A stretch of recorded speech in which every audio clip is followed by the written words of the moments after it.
The objective of man is to incorporate the attributes of Allah subhanahu wa ta'ala. We want to incorporate Allah's attributes, the attributes of perfection, Allah's patience, Allah's generosity, Allah's forgiveness, and all His attributes. The more attributes we incorporate, the closer we become to Allah, because the more Allah-like we become. So the more attributes we succeed in incorporating, we become closer to Allah. Man has the potential to become Khalifatullah. Khalifatullah means the successor of Allah. But what is he or she succeeding? In what are they succeeding Allah? The answer is they are successors of Allah in the sense that they are representing Allah's attributes. They are reflecting Allah's attributes. And therefore, the more we succeed in reflecting Allah's attributes, the more we are Khalifatullah. Although stones, plants, animals, all these can be Khalifatullah. But with humans, the potential is much greater. Even stones, plants, animals, trees, they manifest all of Allah's attributes, but to a lesser degree. We humans can manifest Allah's attributes to a much higher degree.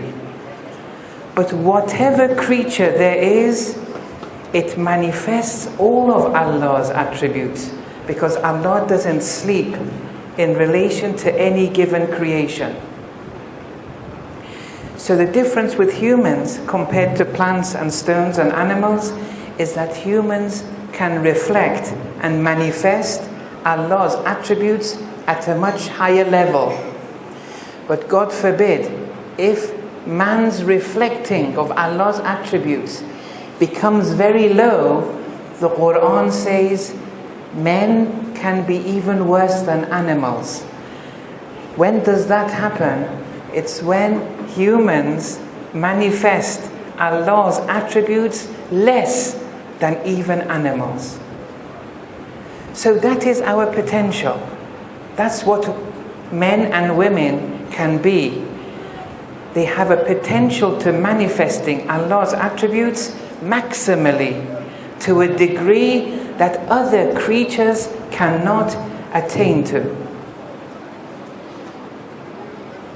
Now, when you look at these attributes of Allah, there are some attributes that women manifest more than men.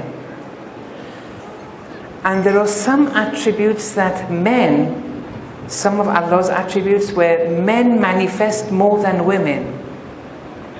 There are some attributes that men and women can manifest equally. Why is this important? Because when you want to answer the question, what makes a man, and what makes a woman,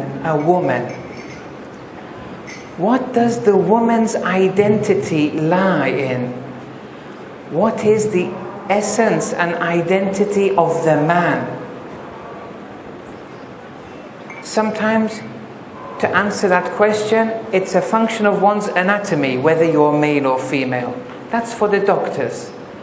Or for the geneticists, it's whether you're XX or XY. But in spirituality, if you want to be a man, you're a man physically, but if you want to be a spiritual man, what do you have to do? Or if you want to be a spiritual woman, what do you have to do? Look, it's not a medical criterion, it's a spiritual criterion now. To answer this question, we have to go through the attributes of Allah.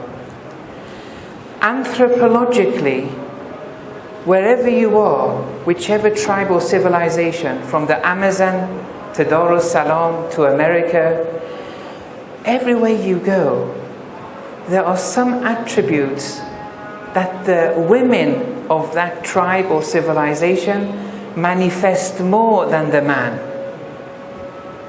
And there are some attributes that the man manifests more than the woman. The woman has them too, but the man manifests them more. Even with those attributes that the woman manifests more than the man manifests those attributes too, but the woman manifests them more. And this is seen worldwide, globally, and therefore it can even be deemed a fitri, universal principle. But in order to see where the spiritual identity of a man lies and that of a woman lies, we have to see which attributes do the woman, which of Allah's attributes do the women manifest more. Those attributes are intrinsic to the woman's identity. And if she fails in those attributes, she is compromising her spiritual identity as a woman. The man too. There are attributes of Allah that the man manifests more than the woman. Those attributes are intrinsic to the spiritual identity of the man. And if the man fails or compromises with these attributes, he has failed in his spiritual identity. Now let's go through this slowly. It has very important repercussions for the man and for the woman and then for the children. What attributes do the men have, that attributes of Allah subhanahu wa ta'ala, do the men manifest more than the women?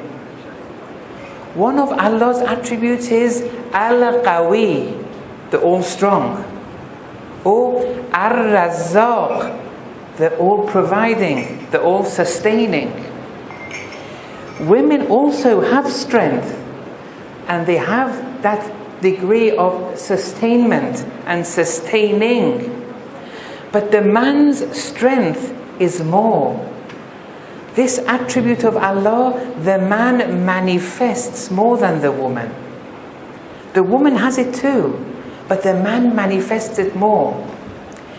And it's because of this that the Holy Sharia says the nafaqah is the responsibility of the man.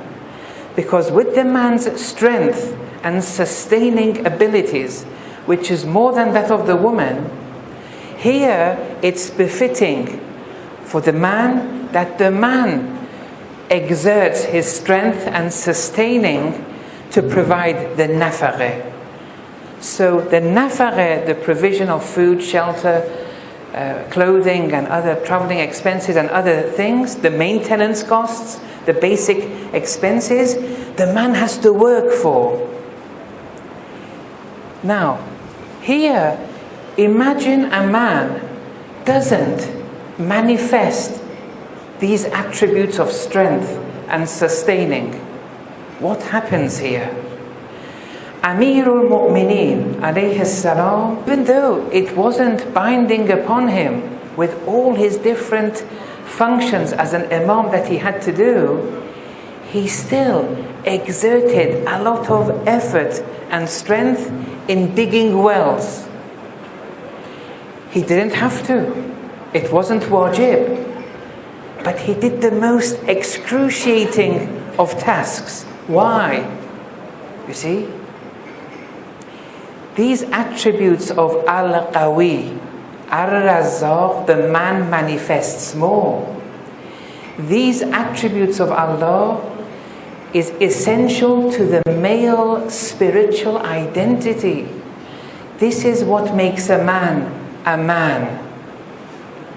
And therefore, if a man fails in displaying, disclosing, exhibiting such attributes of Allah, that man, in spiritual terms, becomes less manly.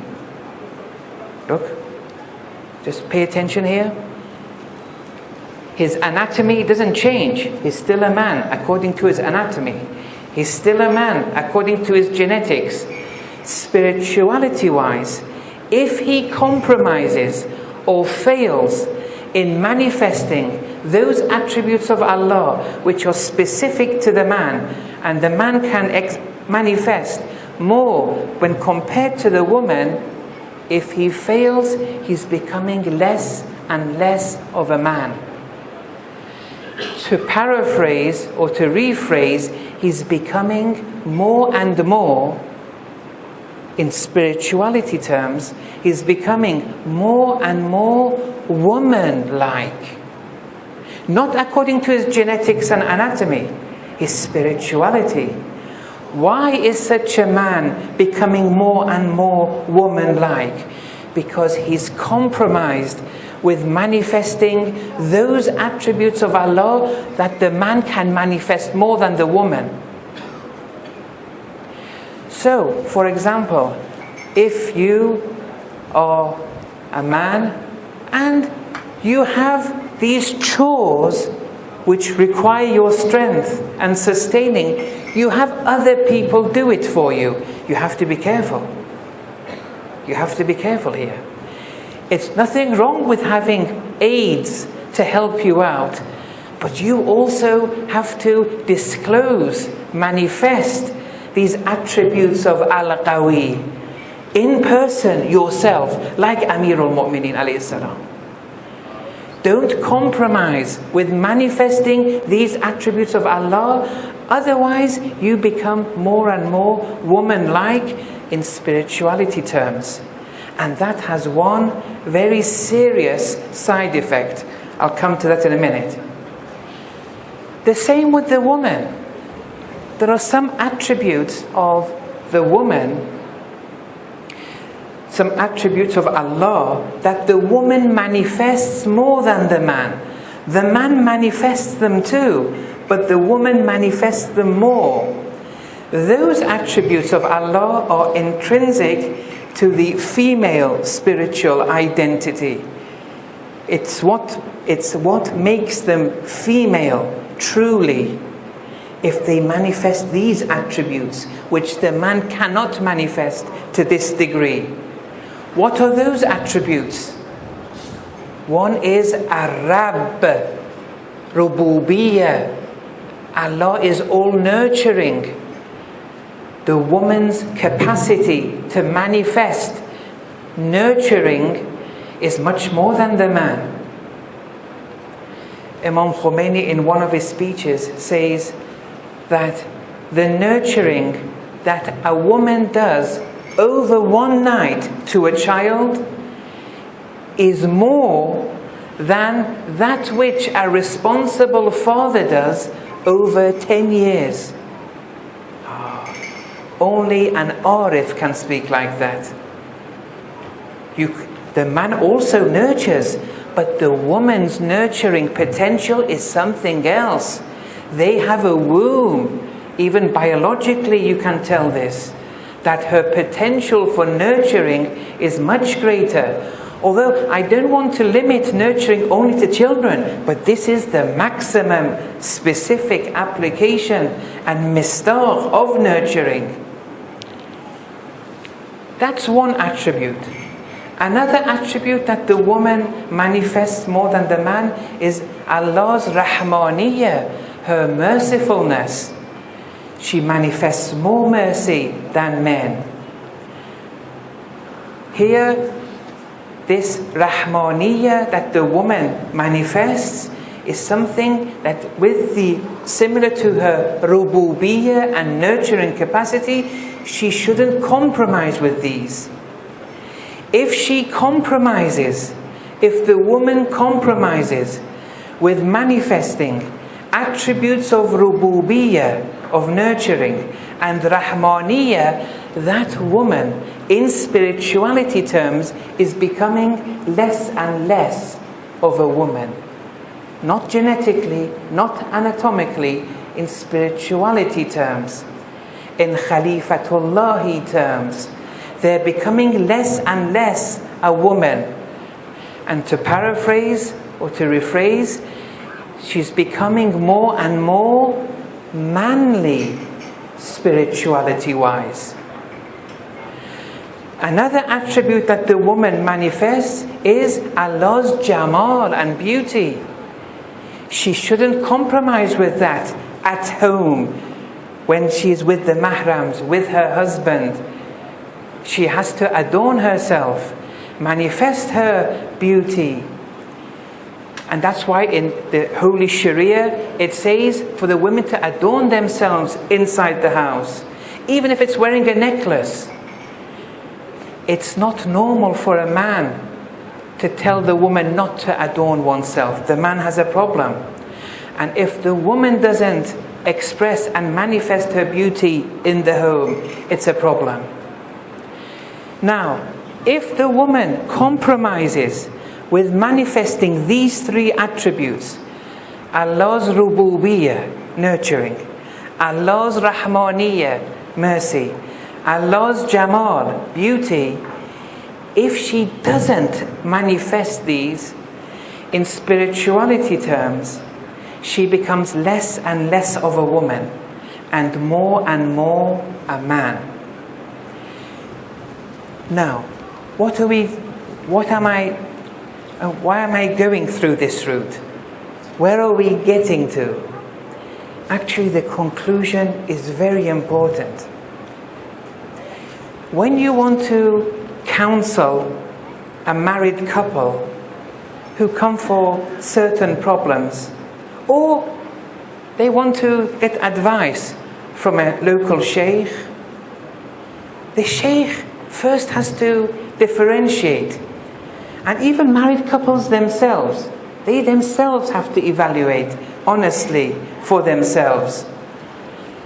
That is the man manifesting those attributes which were more specific to the man below the norm.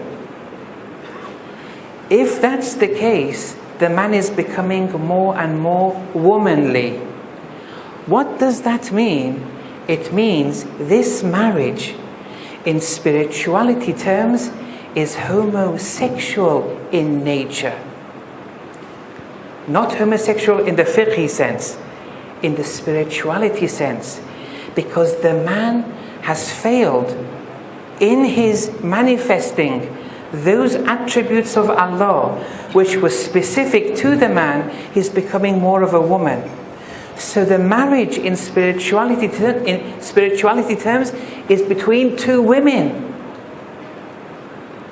Also, if the woman fails in her duties, in manifesting those attributes of Allah that the woman manifests more than the man, she's becoming more and more a male in spirituality terms. And there the consequence is the marriage is between two men. And therefore, in spirituality terms, the marriage is doomed to fail. You have to do something here. It may be a successful materialistic marriage, big car, big house, good education, but spirituality-wise, they're suffering. They may not care. That's another issue. But as Muslims, we have to care. This is a potential threat that every married couple may face. So the question is, if a woman wants to work, no one is against women working, but if a woman wants to work 9 to 5, for example, at what cost does she want to work? Would this work burden her to such a degree that it will disable her in manifesting those attributes of Allah that she should be manifesting more? because of the burden and the lifestyle she's chosen. This is very important. Because if she gets a job, which is okay, but if she burdens herself with a job, and the result of this burdening herself is she's manifesting those attributes of Allah, Allah's Jamal, Rububiyyah, Allah's Rahmaniyah below standard. Because of her work, she's doing a disservice to the marriage. At what cost does she want to work? No one is saying don't work, but lessen your work. Who says, why do we give in to the Western stereotypes of having to work? Everyone having to work. Everyone has their own duty. The woman's spiritual identity lies in her manifesting these attributes of Allah. So this is something very important. Because sometimes the man is acting manly and the woman is acting womanly. They have ego problems. That can be solved. But sometimes no. The problem is much more deeper, and that requires much more work. Sometimes it's irreversible to amend those marriages. And then we come to the children. When you want to raise children, you have an infant boy, normal, an infant girl, and they're normal. We have a lot of traditions from Ahlul Bayt, which in the beginning, it's very strange why they're giving all these different instructions to 2- and 3-year-olds.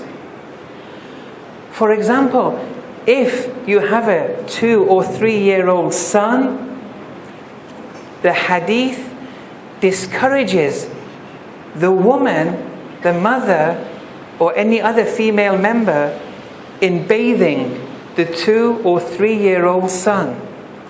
Why? If you have a 2- or 3-year-old daughter, the ahadith discourage. They don't say it's haram, but they discourage it. For the male father to, or other male member, to bathe the 2-year-old girl. And then at 6 or 7 years of age, they have bedroom etiquettes, that they should be sleeping separately. And there are so many other etiquettes from 2 or 3 years of age the imams have given. This is very important. Many of the problems we are suffering in our communities, it stems from these early years. The scholars have said that when you look holistically at all these traditions on what to do and not to do to the 2- and 3-year-old plus children, the reason is, according to scholars, Islam plays a very important role in nurturing the sexual identity of the child. Because a child may be male at 2 years of age, but if not nurtured properly, they may, over the years, acquire a female psychology.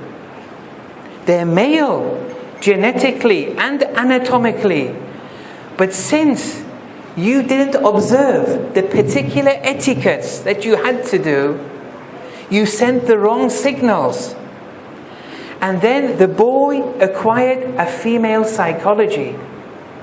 The girl acquired a male psychology. It's going to cause problems. Even in Islam, the imams have encouraged from 2 or 3 years of age, when you want to give presents to your male children, give them masculine presents. You're nurturing their identity as a male. Don't think just because they have a male anatomy, that's finished and you have to do nothing. No. You have to now nurture a male psychology. You may fail if you don't make an effort. For female children, you buy them presents which are feminine in nature, and buy them a lot of presents. It's okay. Also in the traditions of Ahlul Bayt, they say that the female children should be predominated by the presence of the mother, and the male children should be predominated by the presence of the father. If a male child doesn't have a father figure, even the Western psychologists are saying this. Look, they say male children who didn't have a father figure or had a traumatic experience with a father figure in their earlier years, it leads to all sorts of problems, including homosexuality in their advanced years. We have to be careful here. The father works from morning to night. Is that culture or is that Islam? It's culture. Naturally, Islam does say you have to work. That which is wajib is working so that you provide the basic necessities. But working overload for your future of your children and the future of this and that, we don't know what's going to happen in the future. This amassing of wealth is not something Islamic. And therefore the father who works from morning to night, not being with their male children, it's going to have consequences. If you can't, you have to fill in that vacuum with a male figure. Otherwise, it's going to be problematic. And the same with the women.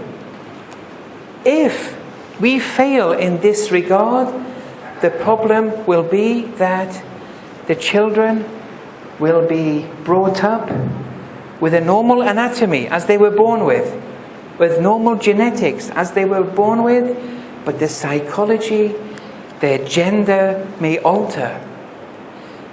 And Islam says from 2 years of age, take this seriously.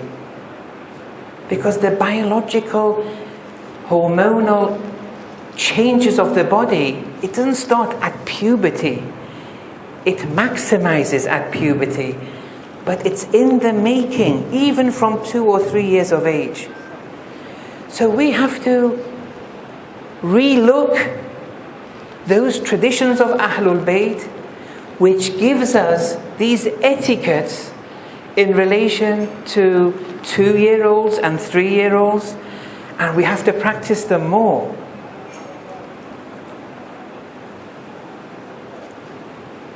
If, God forbid, we fail in this regard, it's going to cause problems. And then it will be us who are to blame, the community at large.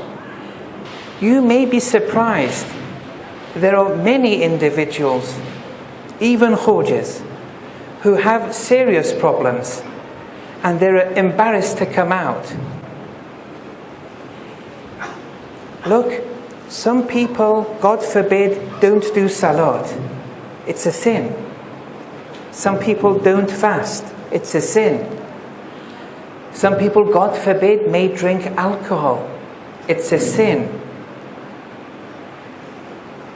For some reason, though, we're ready to socialize with such people very freely. Some people may do their salat and fast, but they have one problem, and their problem is their sexual identity. They can't sin. They can't, God forbid, enter the lifestyle of homosexuality. It's haram. It's a sin. But the question is, should we help? Should we build a system where these people can come to us for help? Or should we keep on tabooing them? God forbid, no one wants to say homosexuality is halal, and no one wants to make it easy for anyone. This is a very grave sin. The reality of the matter is it's increasing. It's increasing because of the times. The lifestyle that the West, with their stereotypes, have culturally vandalized the whole world with, this Western stereotypes. This culture is making and opening the way for people, for males, to acquire a female psychology, and for females to acquire a male psychology. We have to go against this. We have to battle against this. This is wrong. Our children are being prey to such wolves, such cultures. We can't take this seriously. This is something we will not tolerate. But if a fellow Muslim is in pain and they want help, we have to give that help. We shouldn't isolate them, because like that we won't be able to see exactly what the problem is. In the same way, if someone is suffering from from alcohol abuse, or they're suffering from not doing salat, or they're suffering from not knowing how to maintain spousal relationships, in the same way we help people with these problems, we have to help them too. Inshallah, this is something which we can pay more attention to, and may Allah give us the tawfiq for our community to become stronger and stronger. Wa sallallahu ala Muhammad wa ala tahirin.